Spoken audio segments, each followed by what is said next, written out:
Marvel Studios has been hinting that at some point, Captain America would become worthy of wielding Mjolnir. And they even teased us with this all the way back in Age of Ultron. After all this time, we finally got the payoff we were waiting for in Endgame, and it was well worth the wait. Today in this video, we're going to talk about how Steve Rogers was finally able to use an epic Uru weapon in battle.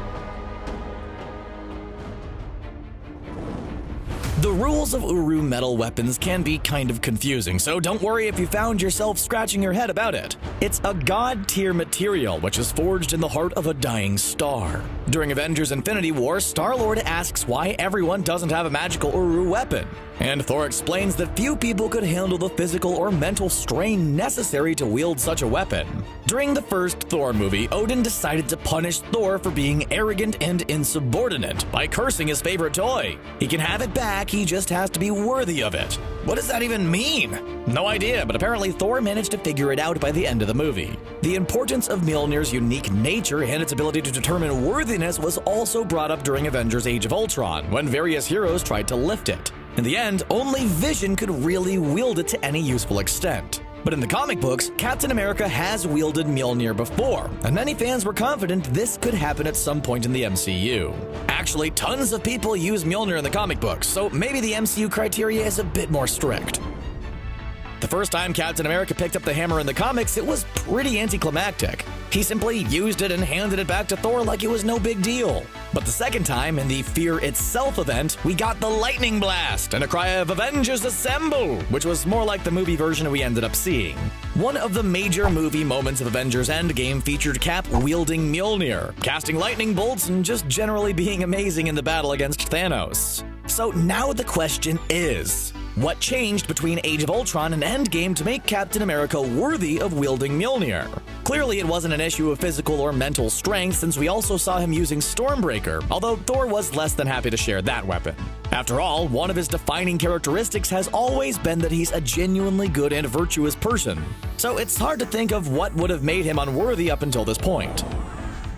You might be trying to think of what changed between Age of Ultron and Endgame, and of course, we have Infinity War, and the Decimation, which were pretty major. But we didn't really see Cap change much since then, except of course getting sadder just like everybody else. However, there might have been a moment prior to Age of Ultron which may have tarnished the typically pristine image of Captain America. We're talking about the events of Captain America Civil War, when the Avengers were split apart, and Cap was forced to battle against his friends. These battles were a result of the controversial Sokovia Accords, and Steve and Tony found themselves on opposite sides of the issue. But it's another point of conflict from the movie we think is the true impetus to Cap becoming worthy. In Captain America the Winter Soldier, Captain America learns that his best friend forever, Bucky Barnes, was responsible for the deaths of Howard and Maria Stark. But Cap apparently felt Tony wouldn't appreciate the distinction.